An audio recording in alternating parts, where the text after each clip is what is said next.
नमस्कार दोस्तों, आपका स्वागत है। अगर आप इसे नए हो चैनल सब्सक्राइब करें और बेल आइकन प्रेस करें। आज लुसेंट का ऑब्जेक्टिव टॉपिक नंबर 16 है ब्रिटिश सत्ता का विस्तार बंगाल, मैसूर, पंजाब आदि के संदर्भ में। फर्स्ट क्वेश्चन, घटना और बंगाल के तत्कालीन गवर्नर कौन थे? प्लासी के युद्ध के समय गवर्नर कौन था बंगाल का? Roger Drake. प्लासी का युद्ध 1757 में हुआ और गवर्नर कौन था? Roger Drake. द्वैध शासन 1765 में लागू हुआ और गवर्नर का वो कौन था? Robert Clive. द्वैध शासन लागू के समय बंगाल का गवर्नर कौन था? Robert Clive. बक्सर का युद्ध 1764 में हुआ और उस समय गवर्नर जनरल कौन था उस समय का?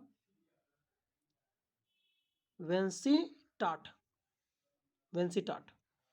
बक्सर का युद्ध के समय बंगाल का गवर्नर जनरल कौन था? वेंसीटाट।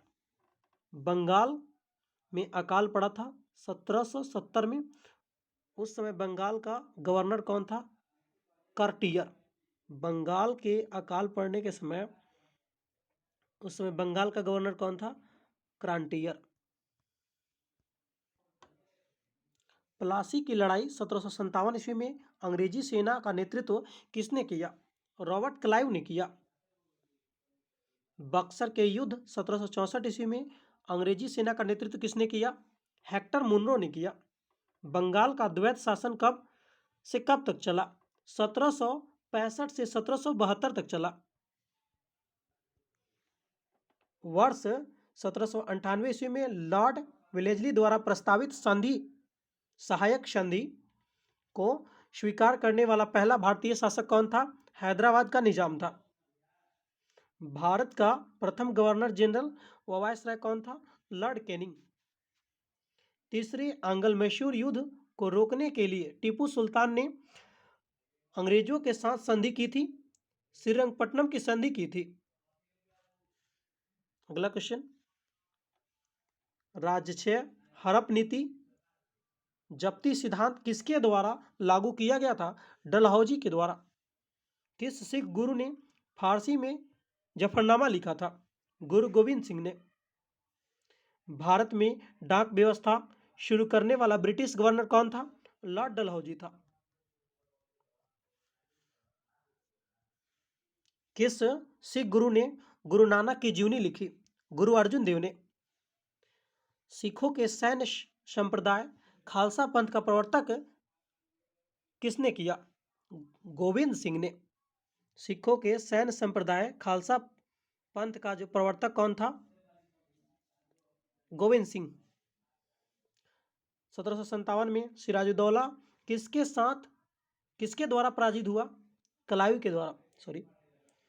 1757 में जो सिराजुद्दौला किसके द्वारा जो है पराजित हुआ था? क्लाइव के द्वारा। निम्नलिखित में से किस किस ने लॉर्ड वेलेस्ली के साथ सहायक संधि पर हस्ताक्षर किया? हैदराबाद के निजाम ने हस्ताक्षर किया, अवध के निजाम ने भी हस्ताक्षर किया, अवध के नवाब ने भी हस्ताक्षर किया और मैसूर के राजा ने भी हस्ताक्षर किया, यानी तीनों ने। निम्नलिखित में से सिख गुरुओं का सही कालानुक्रम बताइए। पहले आया अमरदास, रामदास, अर्जुन देव, तेंग बहादुर। सुगौली की संधि 1816 ईस्वी में किसके बीच संपन्न हुआ? ईस्ट इंडिया कंपनी और नेपाल के बीच। टीपू सुल्तान का मृत्यु 1799 ईस्वी में कहाँ हुई थी? श्रीरंगपट्टनम में। हड़प नीति के अंतर्गत कौन सी भारतीय राज्य कब्जे में किए गए थे? झांसी, नागपुर, सतारा। ठगी प्रथा के उन्मूलन से संबंध गवर्नर जनरल कौन थे? बेंटिंग था, विलियम बेंटिंग। ठगी प्रथा का अंत किसने किया? बेंटिंग ने। वाडियार मैसूर रियासत के शासक थे। टीपू सुल्तान की राजधानी कहाँ थी? श्रीरंगपट्टनम। क्लाइव को बंगाल का गवर्नर जनरल बनाया गया था 1758 ईस्वी में। भारत का प्रथम गवर्नर जनरल था विलियम बेंटिक। द्वैध शासन नीति को किसने समाप्त किया? Warren Hastings. अंग्रेजों का सर्वाधिक विरोध किसने किया था? मराठों ने विरोध किया था। प्लासी का युद्ध 1757 ईस्वी में अत्यधिक ऐतिहासिक महत्व था, क्यों? क्योंकि इसमें बंगाल में ब्रिटिश वर्चस्व के लिए मांग प्रशस्त किया और उसके बाद संपूर्ण भारत का ब्रिटिश नियंत्रण के लिए रास्ता खुल गया। ब्रिटिश सरकार भारतीयों को आधुनिक शिक्षा देना चाहती थी। इसमें उसका उद्देश्य क्या था? भारत में अपनी राजनीतिक सत्ता की नींव सुदृढ़ करना। प्रशासनिक अर्थव्यवस्था यानी कुशासन के आधार पर डलहौजी ने किस राज्य को ब्रिटिश साम्राज्य में मिलाया? अवध को मिलाया। आदि ग्रंथ किसने संकलित किया था? गुरु अर्जुन ने। भारत में आधुनिक शिक्षा प्रणाली का नींव किसने पड़ी? 1835 के मैकाले के मिनट से। निम्नलिखित में से सही कालानुक्रम क्या होगा? पहले रॉबर्ट क्लाइव, उसके बाद वारेन हेस्टिंग्स आया, उसके बाद पहले रॉबर्ट क्लाइव, उसके बाद वेंसिटार्ट आया, उसके बाद वारेन हेस्टिंग्स आया, उसके बाद कार्टियर आया।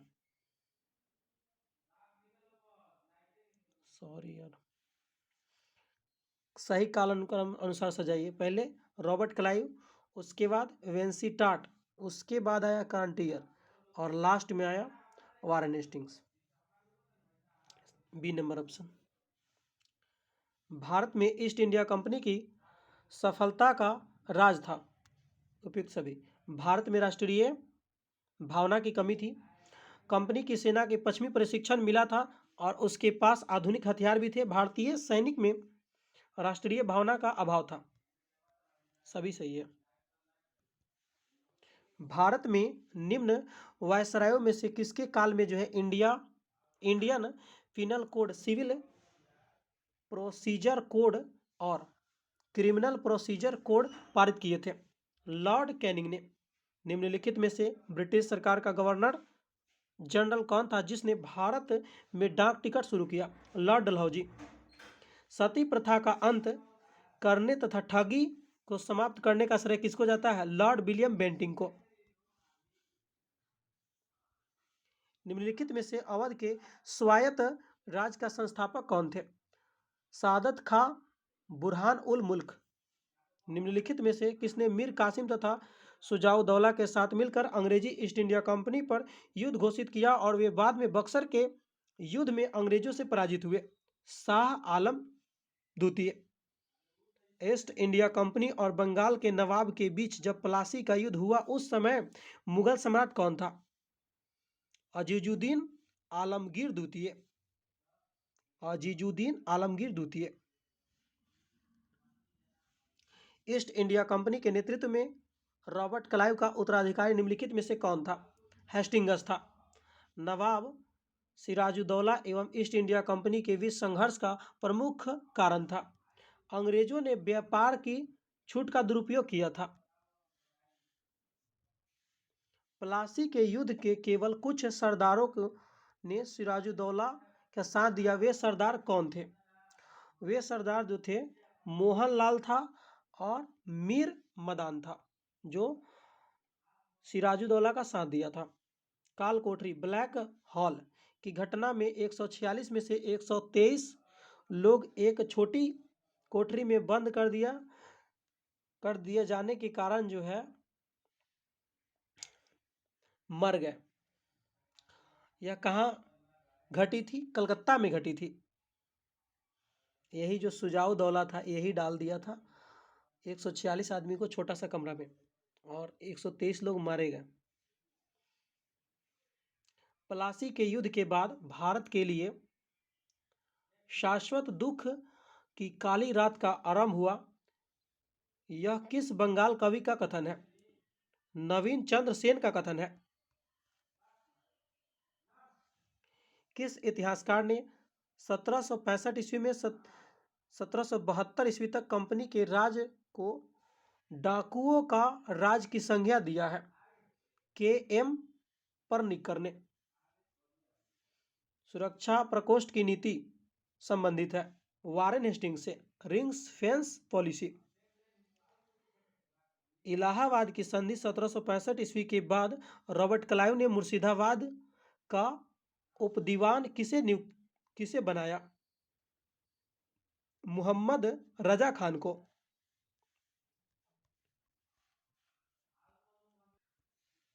निम्नलिखित में से किस भारतीय को रॉबर्ट क्लाइव ने बिहार का नवाब दीवान नियुक्त किया था?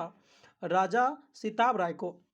रंजीत सिंह ने सुप्रसिद्ध कोहिनूर हीरा प्राप्त किया था शाह शुजा से। ब्रिटिश जनरल जिसने हैदर अली को पोर्टनोवा के युद्ध में हराया? सर आयरकुट। महाराजा रंजीत सिंह के उत्तराधिकारी थे सड़क सिंह खड़क सिंह। निम्नलिखित में से कौन सुमेलित नहीं है? कौन गलत है? यही एक गलत है। कौन कौन सही है? लॉर्ड कॉर्नवालिस अस्थायी बंदोबस्त लाया था। लॉर्ड वेलेजली सहायक संधि प्रणाली लाया था। और लॉर्ड वेटिंग जो था 1829 का 17वां रेगुलेशन लाया था।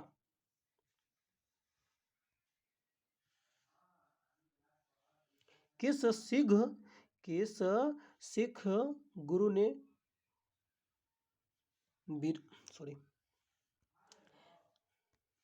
किस सिख गुरु ने विद्रोही राजकुमार खुसरो की सहायता धन एवं आशीर्वाद से की थी? गुरु अर्जुन देव ने। सबसे अधिक निर्णायक युद्ध जिसने अंग्रेजों के भारत में प्रभुत्व को स्थापित कर दिया था? बक्सर का युद्ध।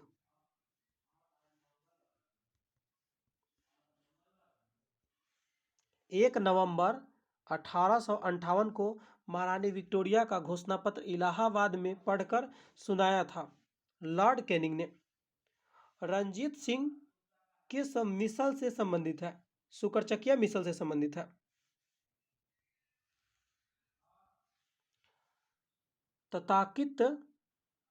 तथाकथित कुशासन के आधार पर किस गवर्नर जनरल ने मैसूर राज्य के प्रशासन को ले लिया था? लॉर्ड विलियम बेंटिंक ने। किसने अपनी राजधानी मुर्शिदाबाद से मुंगेर स्थानांतरित किया?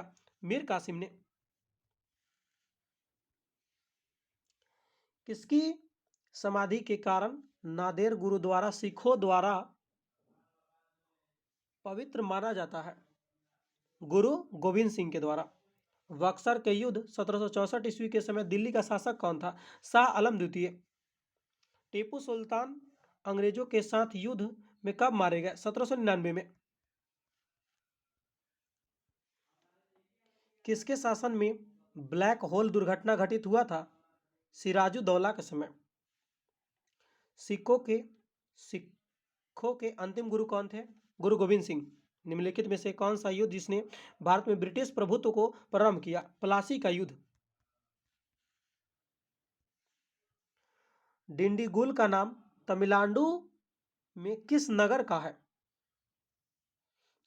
डिंडीगुल नाम है तमिलनाडु में एक नगर का नाम है।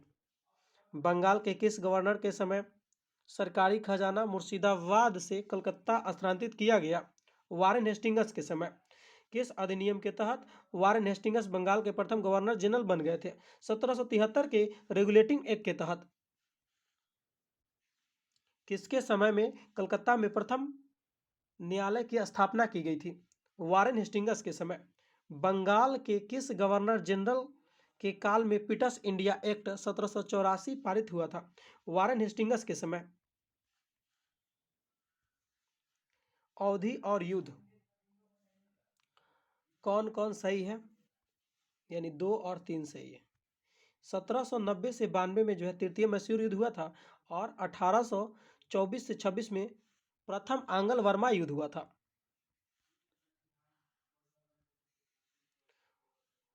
सिख गुरुओं के निम्नलिखित कथनों पर विचार कीजिए। कौन सही है? 2 और 3 सही है। नहीं, गुरु अर्जुन देव सिखों के गुरु गुरु रामदास के बाद आए थे। गुरु अंगद या अंगदेव ने सिखों की उनकी अपनी लिपि गुरुमुखी दी थी। गुरुमुखी लिपि किसने दिया था? गुरु अंगद ने दिया था। भारत में ब्रिटिश शासन के दौरान निम्नलिखित राजसी राज्यों के विचार कीजिए। पहले सतारा, उसके बाद संबलपुर, उसके बाद झांसी। निम्नलिखित में भारतीय शासकों में कौन सा जिसने विदेशों में आधुनिक पद्धति को दूतावास स्थापित किया? टीपू सुल्तान ने किया। ब्रिटिश भारतीय राज क्षेत्र का अंतिम प्रमुख विस्तार हुआ डलहौजी के समय हुआ।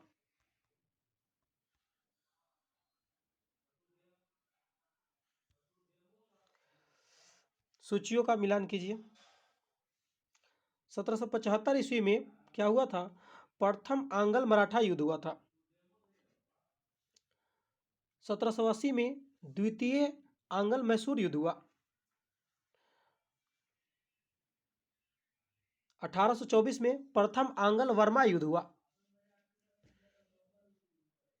1838 में प्रथम आंग्ल अफगान युद्ध हुआ।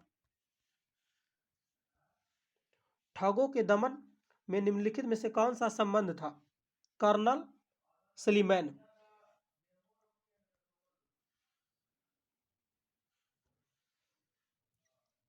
उत्तरावर्ती मुगल शासक था, उपाधि और उपनाम था। बहादुर शाह प्रथम प्रथम का उपाधि क्या था? शाह ए बेखबर। फरोख्सियर का उपनाम क्या था? मुगल वंश का घृणित कायर। और मोहम्मद शाह को रंगीला कहा जाता था। बहादुर शाह द्वितीय को जफर कहा जाता था।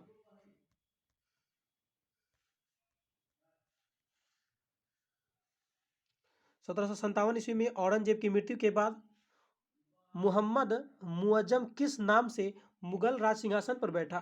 बहादुर शाह प्रथम के नाम से।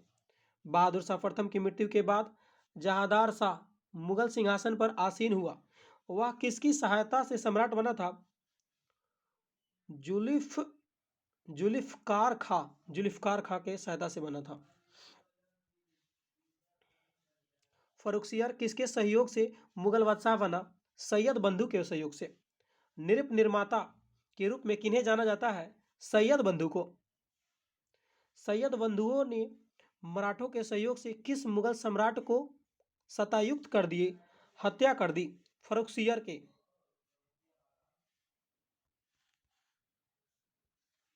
सैयद बंधु ने किस किस को बादशाह बनाने का काम किया? फर्रुखसियर को बनाया, फिर उसके बाद रफ़ी उद दरजात को बनाया, रफ़ी उद दौला को बनाया और मोहम्मद शाह को बनाया। सैयद बंधुओं का पतन किसके समय हुआ था? मोहम्मद शाह के समय। मुगल किस मुगल बादशाह का मूल नाम रोशन अख्तर था? मोहम्मद शाह रंगीला का। अवध, हैदराबाद, भरतपुर, रुहेलखंड, फर्रुखाबाद किस मुगल शासक के समय स्वतंत्र हुआ? मोहम्मद शाह रंगीला के समय। भारत पर प्रथम आक्रमण करने वाला आक्रमण करने सॉरी भारत पर आक्रमण करने वाले किस ईरानी शासक को ईरान का नेपोलियन कहा जाता है? नादिर शाह को।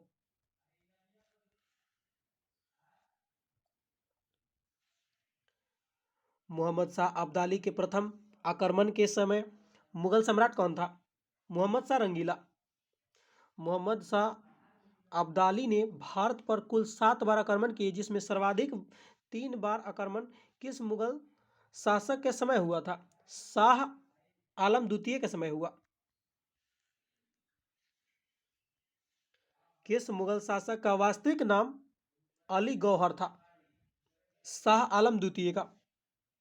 कौन सा मुगल बादशाह विषम परिस्थितियों के कारण 12 वर्ष दिल्ली से दूर निर्वास करने के जीवन बिताया और फिर मराठों की सहायता से दिल्ली की राजगद्दी पर पुनः स्थापित हुआ था? शाह आलम द्वितीय ने।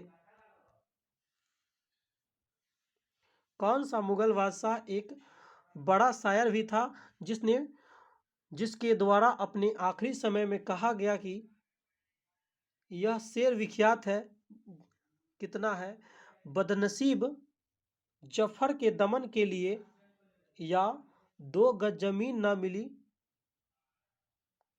कुयार्क में। बहादुर शाह द्वितीय का कथन है, अंग्रेजों का पेशनर करने वाला प्रथम मुगल बादशाह कौन था? शाह आलम द्वितीय। एक तरफ राज है, संस्थापक है। बंगाल का संस्थापक कौन था? मुर्शिद कुली जाफर खां। फर्रुखाबाद का संस्थापक मोहम्मद खां बंगस। कर्नाटक का संस्थापक शहादत उल्ला खां। अवध का संस्थापक मीर मुहम्मद अमीन शहादत खां बुरहानु मुल्क। राज्य संस्थापक हैदराबाद का संस्थापक कौन था? मीर कमरुद्दीन चिनकिलीज खां निजामुन मुल्क। रुहेलखंड का संस्थापक कौन था? अली मुहम्मद खां। भरतपुर का संस्थापक बदन सिंह। मैसूर का संस्थापक हैदर अली। किस राज्य के शासक नवाब वजीर कहलाते थे? अवध के नवाब कहलाते थे। किसने ग्रामीण जाटों को एक सैनिक शक्ति के रूप में संगठित किया? चूड़ामणि। निम्नलिखित में से किसे जाटों का अफलातून एवं जाटों का आदरणीय व विद्वान व्यक्ति कहा जाता था? सूरजमल को। मुर्शिद कुली जाफर खां को बंगाल तथा उड़ीसा की सूबेदारी किस मुगल शासक से मिली थी? फर्रुखसियर से मिली थी।